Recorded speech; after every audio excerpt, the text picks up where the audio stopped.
niile ndị ezinụlọ gbakọta ha maka mmetụ ụka nke ga-agbacha ahịa pasa. Onye anyị na-akpa bụ ọkụ egwu otiegwu ama na mba ụwa niile. Ọ ga-aka mma na m hapụrụ ya ka o jiri aka akọwa onwe ya, ka m kpọbata ya ka ọ kọwa onwe ya. Kesi gwa ha onye bụ nnọọ Igbo yewa wezuonu ka dị mma. aha m bụ KCEE, a na-akpọkwa m KCEE Popo, mana ezigbo afa m bụ Kingsley Chukwumwike Okonkwo, amụmafọ Anambra Steeti, ndị Ehiala Local Government. Ebe aka m si mata but emekọnụ na amụrụ m Lagos na m na-agbakwa na-asụ Igbo, so ọ bụla m sụsụ Igbo m taa biko na-enwe anyị nabata gị. Igbo gị dị ezigbo mma, so nke abụrụ nsogbu. Ị na-ata ya ata isi ike. Dịka isi kwuo ịbụ nwa afọ Igbo, enwere ọtụtụ ndị na-ewepụta n'afọ Igbo na-abanye na ya, mana tupu anyị abanye na nke anwa, gwagodo anyị maka Limpopo n'onwe ya, ya bụ egwu ụwa ji mara gị. Kedu ka isi chepụta ya, ka ihe bi n'obi mgbe ị na-agụ egwu a? Dịka isi mara, mụnwa creative person, so ọwụ egwu edede ọ na m tarụla dị egwu nọ na ịnọ na studio na-akọ ka anyị ga-esi egwu ga-adịcha eme nke izizi ọ naghị abanye, eme nke ịtọ naghị abanye. Party producer ka ata ya ihe dị etu ọban, ihe ndị oyibo na-akpọ ọban. Ebido ịpịkọrọ piano na-apịa, ọ na-abịa pịam pịam pịam, m wee tie owo owo ewo ewo ewo no nwayọọ nwayọọ na-apịkọsị na-etikọsị m ife egwu eseti ya. So oge m mechara dị egwu wee send ya my brother E-Money ọnụ egwu chọọchị gbasa mmiri egwu ebe ọ nọ, send kwara my manager then onye ọbụla dịcha happy. So oge m na-arụrụ n'ụlọ kpọọ Igbo ka m si mba nke ahụ the answered prayer ka anyị kwara ka ji gbasopụrụ ya chọọchị agbasa. Chọọchị gbara n'izu maka nke a bụ egwu ruo taa ọnwụ ebe a kpọrọ ndị mmadụ a ga-eyipụ akwa maka dị Igbo mma. Kedu ka isi banye ịgụ egwu? Bidoro na nwata ka ọ bụ mgbe itote ka ọ banye na ntụnye? Dịka mmadụ ikwu eziokwu, oge m nọ secondary school ka m bidoro na-etinye interest n'ihe gbasara ịkụ egwu, mana before then ihe m na-eme bụ sọka agba bọọlụ. Ahụ ka m na m ga-esi buba dịka m na my dad wee DJ, ọ na-ere rekọd kaseti ha na CD ọdụ mba CD adron rekọd kaseti. Ọ na-agbasa skulu m na-arụ ya na atọ na-ere dị afịa. So oge ahụ ka interest ahụ na bido, so gbakọta bọọlụ na-agbagba m na-agụ agụ etinye ebe a etinye ebe a. So ka a na-eme ya, m fọmkwa group na Jegule then a na-eme nwayọọ nwayọọ anyị winye contest a na-akpọ Star Quest. Oge anyị winyeziri nke ahụ ego abatawazie nsizi okay bed at hand is kakwa 20 million n'ọfịa ma achọwazie the music chụpagide ya na-eme ya nwayọọ nwayọọ ruo kịta 22 years down anyị ka na-eme ya. So m gwara m bidoro 22 years ago nwere ike isi bupụ m n'ọnụ ugbu a. So to me ọ bụrụgo part of me, part of my lifestyle. So ana m eji egwu na-alahụgodi ụlọ m na-eteta ihe m na-echewu ka m ga-esi dị na-emeta mma na egwu m na-eme to be better. So okay, that is mma. Mgbe i bido, o nwere ihe ndị ị ga-echere ka mgba ka onye ti egwu? Na mbụ ofu abụọ bụkwa kedu onye ị ga-asị ma ọ bụ ndị ị ga-asị kacha kwado gị mgbe ị na-ebido? Ọ ga-enwenata ndị ma ndị da enwe ike ịrụtụ aka. Ọgụ na ndị na-adị mata oge a na-edo ka nkụ n'izizi ego ga-eji bido ebido na nwoke nsogbu ego eji abịa studio ma ọ bere litu bi nọ na Dunle mpe ya na man na-ere restaurant ka restaurant ka ọ na-ere ka o ji pam na-abụ ọrecha kaseti check ya profit and ihe dị ya onwe ha. So ego ịga studio bụ nsogbu.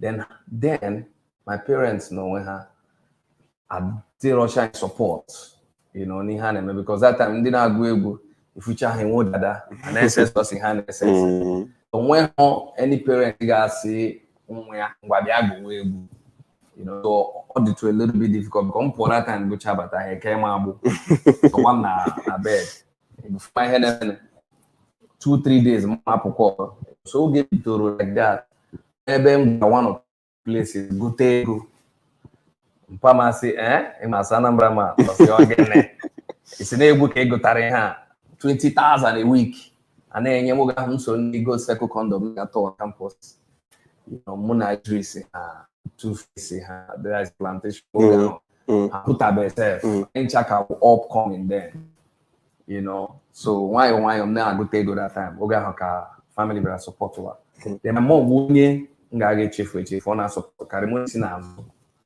so m sọ transport m na-eji wegharị, you know, so those were the challenges m nwekwa, you know. Then ajụjụ gị bụ nke bụ ahụ kedu ịzaala m ya maka ịzaala m na ọ bụ nne gị bụ onye kwadoro gị nke ọma nke a dị mma dịka ị na-aga njem ịma ihe igwu bụ njem ịnwafela nke mbụ nwafe nke abụọ ihe anyị hụrụ ka m kwuru mbido dịka ka isi kwuo na ịbụkwa ezigbo nwa amaala Igbo bụ na ụda egwu ga-anọtago ụlọ nke ndị bekee na-akpọ high life. Kedu ihe mere iji ịmago lecha anya ụwa niile a nwere ndị na-eme nke a na-akpọ hip hop ndị na-eme R&B, Afrobeat ha ncha dị mma ma nke anyị bụ nke anyị dịka isi nọtụ ụlọ now kedu ihe mere iji nọtụ ụlọ nke kachapụ iche bụ na mbụ nchịkọta egwu abụọ gị bụ cultural praise 1 and 2 na-atọ ka mmanụ aṅụ kedu ihe mere iji nọtụ ụlọ dịka isi kwu mụ egwu ego m gawa niile onwe m ga-etinye ụkwụ Asia, Europe, America, African country agago m ịfụ paspọtụ m otu a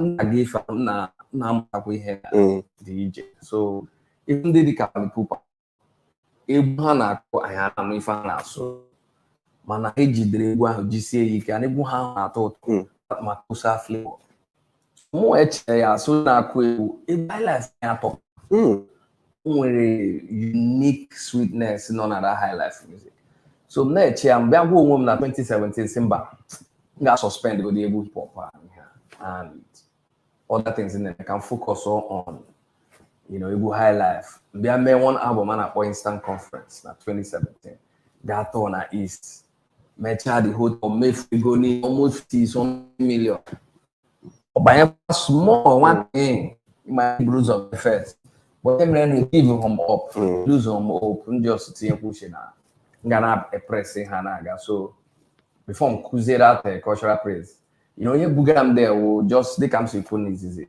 my dad will so good now na community every now and then my the gospel ones my the non-gospel ones my fella how every old song so it's like chikote even there you know can put anya this generation can form more a connect you know so them the can try and go try you know matanka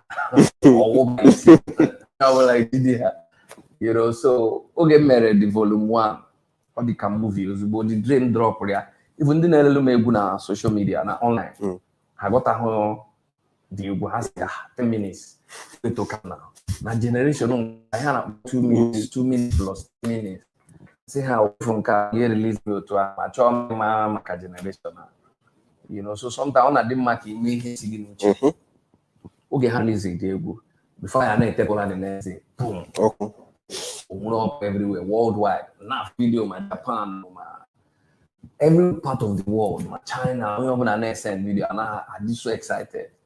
And then the numbers na screen on agbago ndị na-stream egwu number na-arị per second si amba ka dịche so ọwụ họzi source egwu ndị Igbo ndị Yoruba ha ma ndị Delta everybody when ebe ga-aga ịkụ egwu this December now self everywhere can go you know and we go see that thing in chair before the power of the music the language or music how maka language no matter the language you use Nchetra oge a Willow bịara gụọrọ anyị abụrụkotu ma ama m ihe ọ na-akọ mana anyị ncha gbara onye ọbụla na-agbọ na-arịgoro n'ọkada na-agba egwu all the power of egwu. So mụnwa gara Dakar like 2 months ago na Dakar.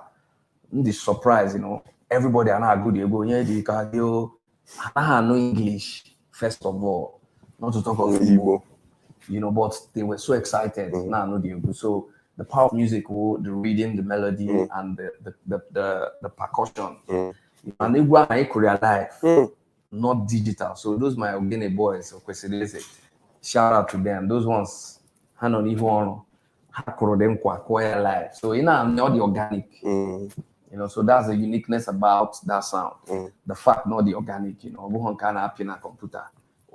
So most of the people in Africa today, most of them got me, some of them okay, some of them to a village, very boom and all that. So that sound awakened a lot, watch it out, a lot of people think. So it was easy to penetrate them. So I'm excited now. But and I may give up because I have come down to for some time before I met the normal hip hop and the before. Okay, no, Ima Igbo say Ahioma Ererunge. Nke a bụ ezigbo ahịọma maka ọdụla m ụlọ. Adị m eji egwu ha abụọ in particular, the two projects. Mana ka njọ gị dịka imegoro nke mbụ mee nke abụọ. O nwere ihe ọzọ na-eme na nso nso a, o nwere ihe ị na-emepụta anyị kwesịrị ịtụ anya ya. My cultural praise I am till 5, till volume 5, now December darurana. Him neme wo onwe egwu nke neme nke ahụ mkpọrọ cultural praise. Nke a neme na with cultural vibes. N'ezie the next few days ga-apụta. Him mkpọrọ cultural vibes. Maka na ọkwa some of the old egwu we attached as chikotakwe ya dịka m si mee cultural praise, because I had some new thing to it on him. So all here Uchem si made this period, just bring back some of the older songs, reawaken the songs, near my own flavor, my own style. FM now, so I'm gonna release a new album in the next few days. Him for our cultural vibes. So cultural vibes, or there about 6 tracks. You got no Oliver Coco, I got no Michael Jagger, I got no Renta Brothers, Warrior, Sadebe, a whole lot of those old songs. So and get you for had that because the whole family Naga, no, now connect everybody to make sure that I approve and their blessings, So nga say had that na in approve in because no who change make it run it created work for now as a creative man sometimes really work in my effort.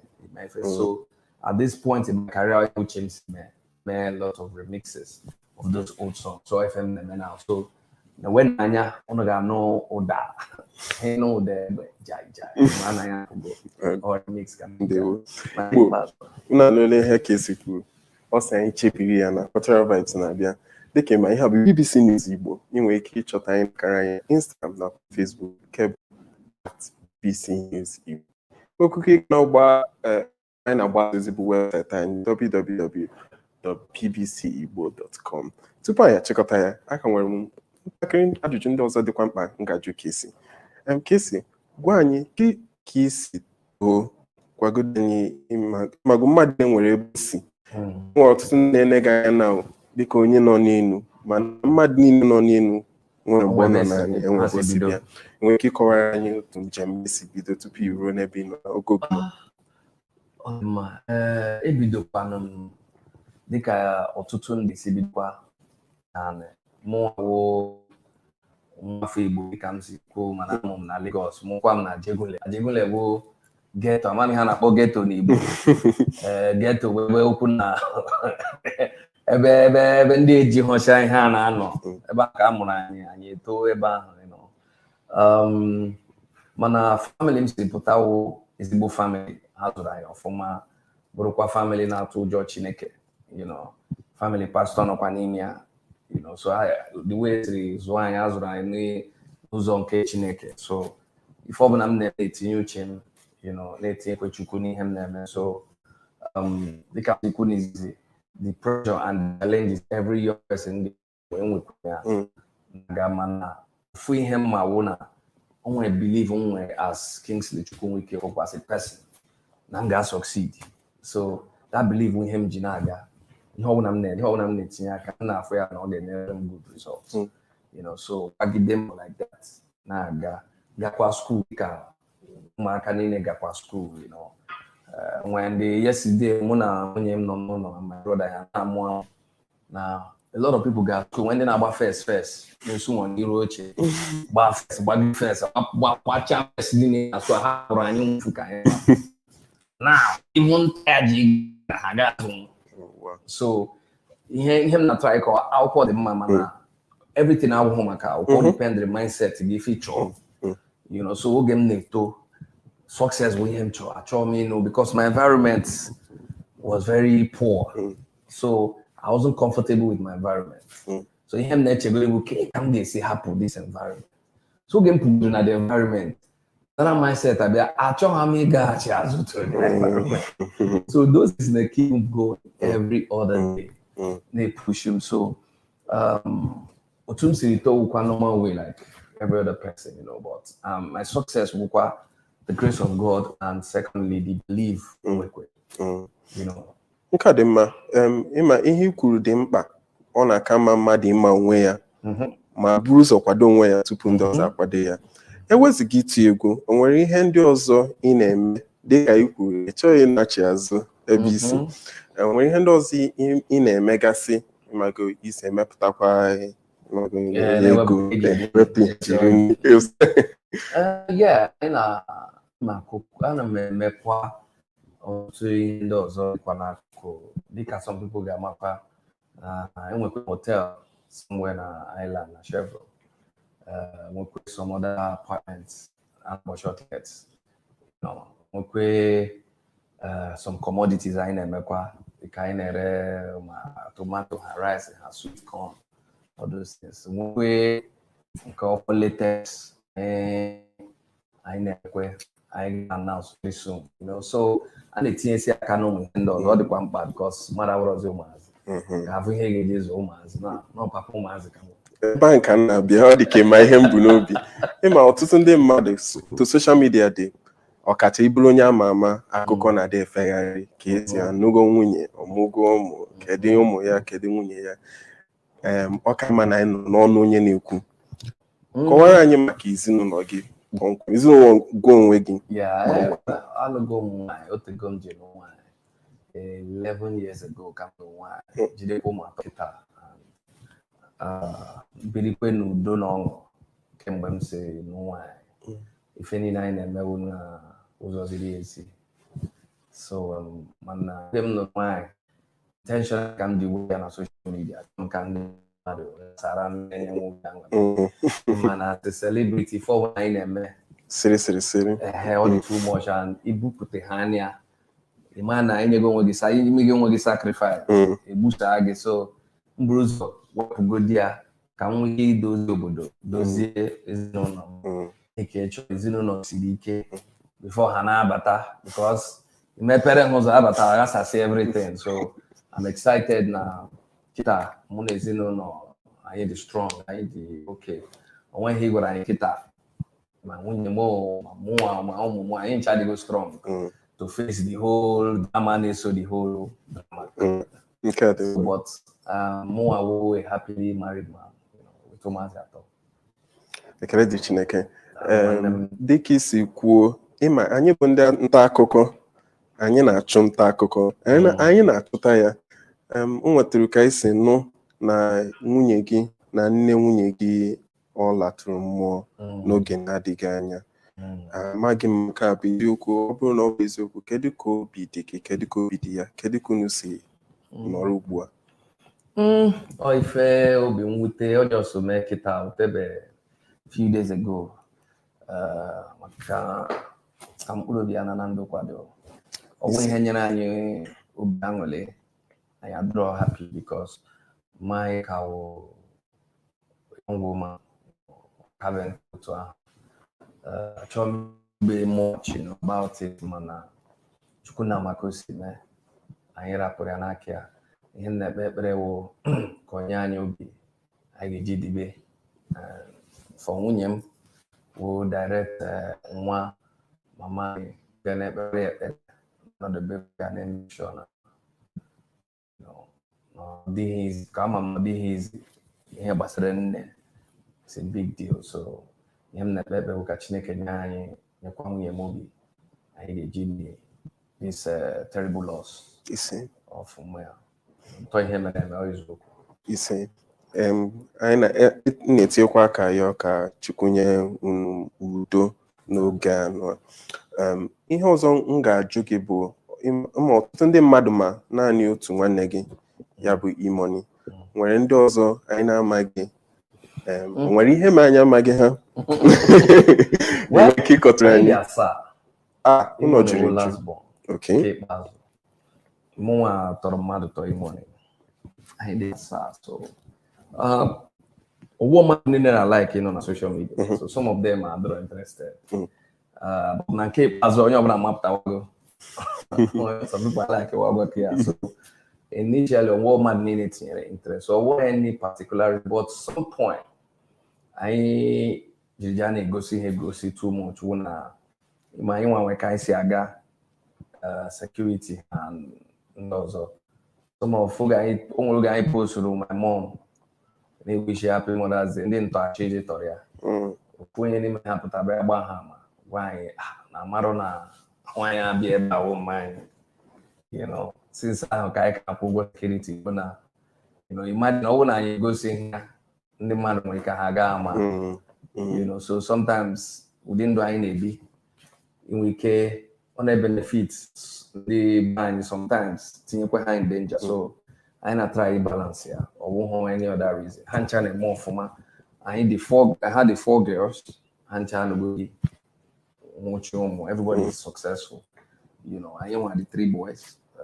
Our senior one we passed on Abuja, and one quite too much. So we're happy family. I am high together.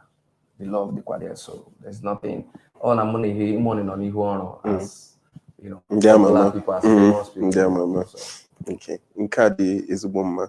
O nwere mgbe afọ 2017 iwepụtara ozi na ị na-abanye n'ọrụ ndọrọndọrọ ọchịchị na Anambra steeti. Ihe a bụ akụkọ wuru ewu.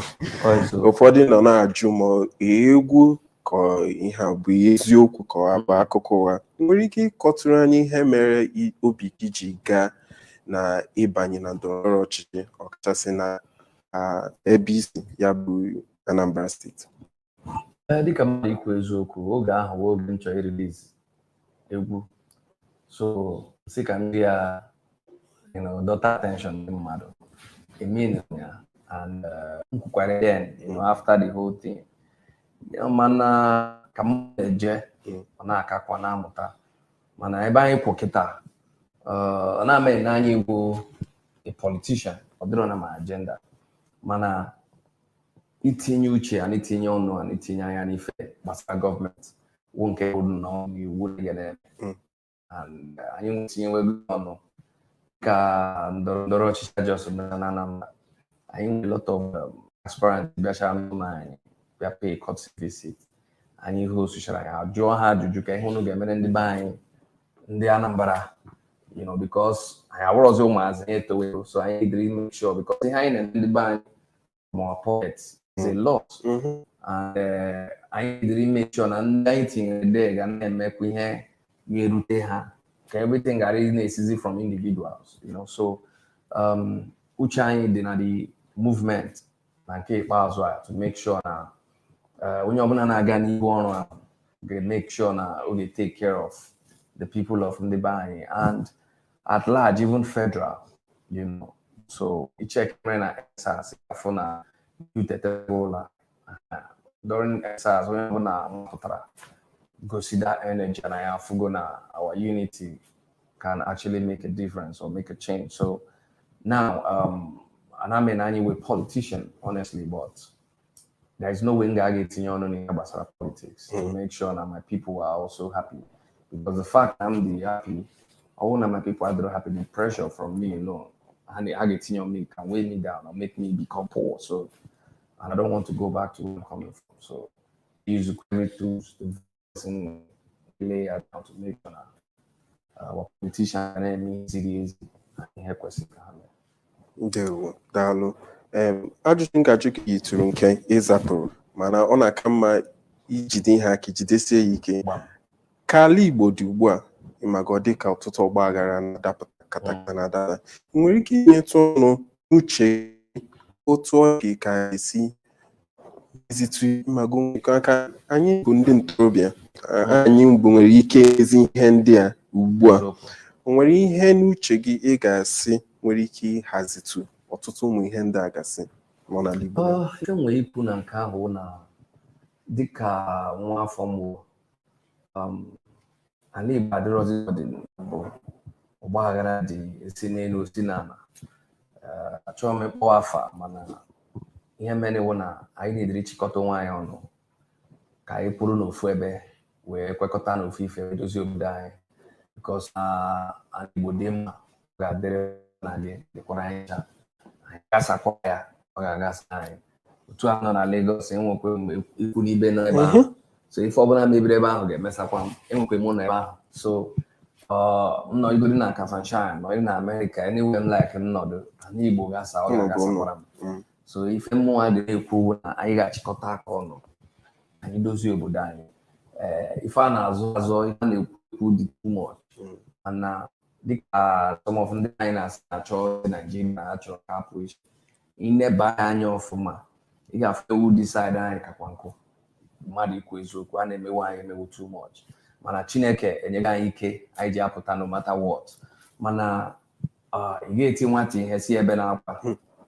So mmewu dị too much. Mana m ga-asị ka anyị nwa Igbo, anyị jiri ofu obi afụ olu wee harmonize anyị, wee gwa ndị obodo okwu ka anyị kwuru ofu ebe. Because ọnwụ na o mebie n'ala Igbo, anyị ncha ga-lose. Like I said, o dozikwa anyị ncha ga-benefit. So anyị chọrọ ka ala Igbo dị mma. So ihe m na-ekwu ka anyị ncha ndị Igbo ka anyị jiri ofu olu wee na-aga. Ndewo, ịpụrụ nke ọma. Ịma ọtụtụ ndị ntorobịa na-elere anya dịka onye kwara ụzọ ya bụ ndụ iti egwu. O nwere ndụmọdụ ị nwere ike inye ndị na-elegara gị anya magotu ndụmọdụ abụọ ọkachasị ndị chọrọ ịbanye na magume ihe iji egwu? Ihe m ga-agwa ha wụ ka onye ji ya jisie ike, isokwana na maka na KCEE bụ egwu ka ị chọrọ ịkụ egwu, maka na Flavor na-akụ egwu ka ị chọrọ ịkụ egwu. Ị ga-ajụ onwe gị ma ị ga-akụ nkwe, ị ga-emenwe ihe dị n'ịkụ egwu. Ife ọbụla akara aka Igbo pụta ya, Chineke nyere ncha ihe dị iche iche. So chọpụta nke ga-eso na nke onye ọzọ. Fọ ndị chọrọ ịkụ egwu, ihe m ga-agwa n'ụwa nwayọọ nwayọọ ka eji aracha ofe dị ọkụ. Ọ gaghị eme one day. Mụ nwa asụ nwa ebe a, o take process. Ka m na-eme ya, ka m na-ebirikwa onwe m na-edozi onwe m. So ji nwayọọ na-eso ya, azọ n'ụwa azọ n'ihe ọ bụla azọ, ji nwayọọ, Chineke ga-agọzi ihe na-eme. Ọ fọrọ naanị ajụjụ abụọ. Ịma nke so dị ihe jụrụ gị na mbụ, ọ na-abụ ịchịpụta n'ihu ọha obi a na-amapụ gị ruo ugbu a ka ị gafela steeti ma ọ bụrụ na bekee? Onwe oge m nara steeti ịgwa gị eziokwu ya, because akwado before mba n'ime ya. So na nke ikpeazụ a, ihe m nọ dị ka prophet. So onwe ihe na-atụ m ụjọ. Nọ n'ihu ọrụ m, n'ọrụ m ka m dị suppose.